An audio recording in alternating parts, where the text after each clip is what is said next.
हरे कृष्णा कृष्णा कृष्णा हरे हरे, हरे राम राम राम हरे हरे।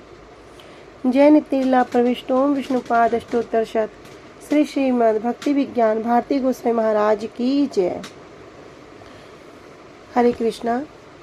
हमने अब तक श्रवण किया किस प्रकार श्रील प्रभुपाद जी के जो शिष्य हैं उन सभी शिष्यों के पास से भक्ति विज्ञान भारती गोस्वामी महाराज जी ने कुछ शिक्षा रूपी मंत्र प्राप्त किए, जिसमें हमने अब तक श्रवण किया कि श्रील भक्ति प्रज्ञान केशव गोस्वामी महाराज जी से क्या मंत्र प्राप्त किया, तत्पश्चात श्रील भक्ति प्रमोद पुरी गोस्वामी महाराज जी से क्या मंत्र प्राप्त किए, और आज हम श्रवण करेंगे श्रील भक्ति कुमुद श्री संत गोस्वामी महाराज जी से क्या मंत्र प्राप्त किए।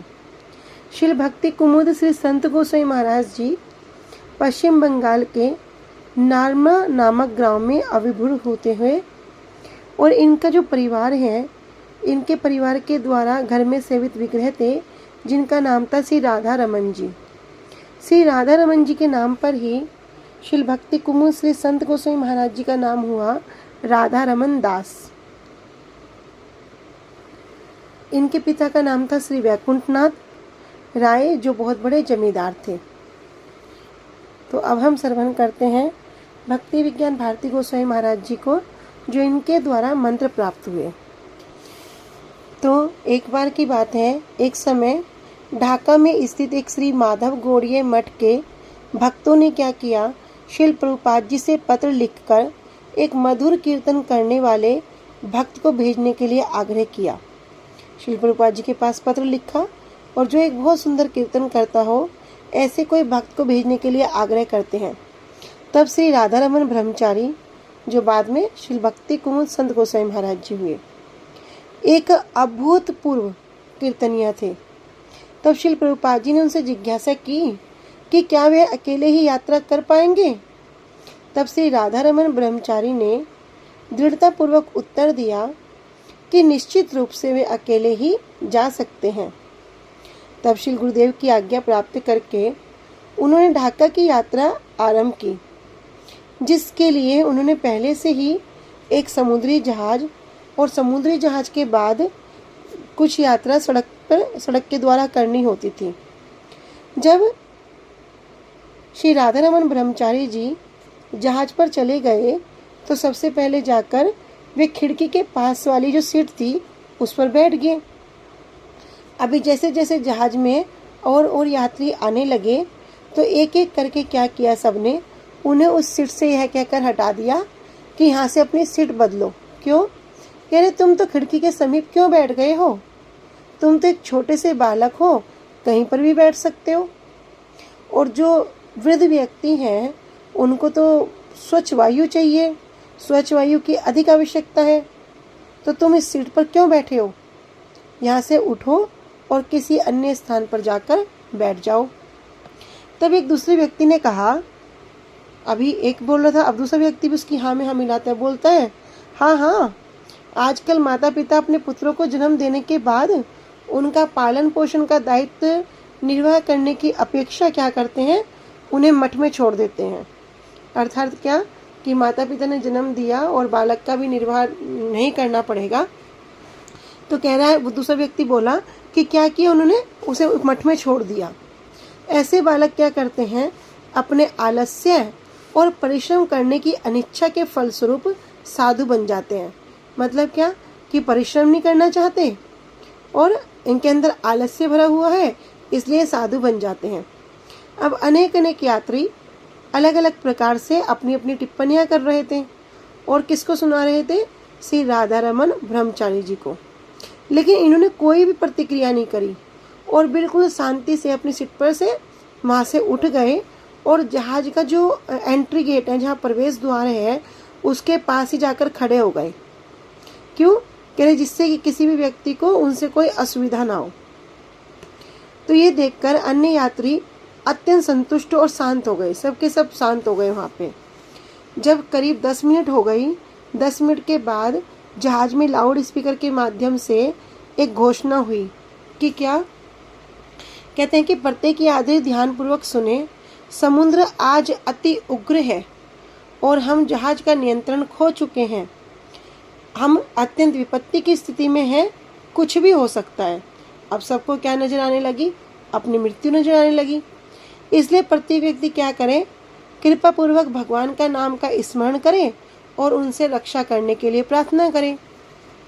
इतना सुनते ही जो एक वृद्ध व्यक्ति था, कौन सा, जो पहले श्री राधारमण ब्रह्मचारी के विषय में शिकायत कर रहा था, बड़ा जोर जोर से रोने लगा, बड़ा क्रंदन करता हुआ, और रोते रोते कहने लगा कि मैं जो इस जहाज पर जा रहा था, क्यों जा रहा था?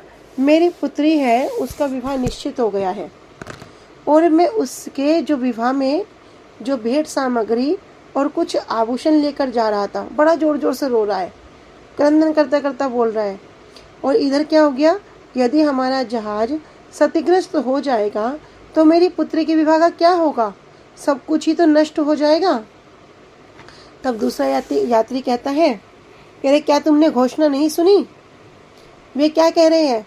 वे कह रहे हैं कि हम भगवान का स्मरण करें, इसलिए इन सब कथनों का अभी कोई औचित्य नहीं है। तो वो व्यक्ति कहता है, क्यों भगवान हमारी प्रार्थना नहीं सुनेंगे? क्यों नहीं सुनेंगे?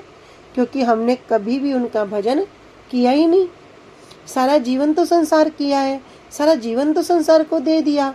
अब विपत्ति आई, कष्ट आया, दुख आया, तो बोल रहे भगवान हमारी प्रार्थना सुनेंगे? तो व्यक्ति बोलता है कि नहीं, भगवान हमारी प्रार्थना नहीं सुनेंगे क्योंकि हमने उनका कभी भजन किया ही नहीं। परंतु देखो, ये जो युवा साधु है, इसकी प्रार्थना को भगवान अवश्य सुनेंगे। अभी तक क्या कर रहे थे? अभी तक उन्हीं साधु को अनेक अनेक प्रकार से टिप्पणियां कर रहे थे, लेकिन अभी क्या कर रहे हैं? अभी कष्ट आया तो कह रहे देखो, ये जो साधु है ना, अभी युवा अवस्था में साधु बन गया, तो इसकी भगवान अवश्य सुनेंगे। यद्यपि इसकी जो आयु है बहुत कम है, परंतु उसने क्या किया? जो जीवन का जो वास्तविक मूल्य है उसको अनुभव किया। तो यहाँ पर शिक्षा ये भी है कि वास्तविक वस्तु संसार नहीं है, वास्तविक वस्तु है भगवान का भजन। जो व्यक्ति भजन मार्ग में अग्रसर होता है, उसका क्या होगा? वो भगवान के शरणागत हो जाता है। प्रहलाद महाराज जी जब गुरुकुल में शिक्षा ग्रहण कर रहे हैं, तो सबको क्या कर रहे हैं कि जो भजन करना है, भक्ति करना है, वो कितनी उम्र से करो? 5 साल की उम्र से ही भजन करो। कोई सोचेगा हम बुढ़ापे में भजन करेंगे, तो नहीं, पूरा जीवन जो किया होगा वही तो निकलेगा। रील में जो भरा है वही तो निकलेगा ना। इसलिए तो कह रहे कि ये जो साधु है, अभी इसने छोटी सी आयु में भजन किया है और इसने जीवन के जो वास्तविक मूल्य है उसको अनुभव कर लिया है। तो उसके बाद क्या हुआ? उन सभी यात्रियों ने, जिन्होंने कुछ समय पहले ही श्री राधारमण ब्रह्मचारी की निंदा की थी, उसे बलपूर्वक क्या किया?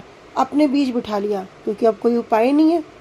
अब तो भैया भगवान ही बचा सकते हैं, और भगवान हमारी तो सुनेंगे नहीं, क्योंकि हमने तो पूरा जीवन भजन नहीं किया, हमने तो संसार किया है, पैसा किया है। तो क्या किया? अभी कोई उपाय नहीं है, अपनी गरज आई तो क्या किया? उन राधारमण ब्रह्मचारी जी को अपने बीच में बिठा लिया और भगवान से उनकी रक्षा के लिए प्रार्थना करने के लिए उनसे आग्रह किया। तब ये अभी अल्प अवस्था में ही है।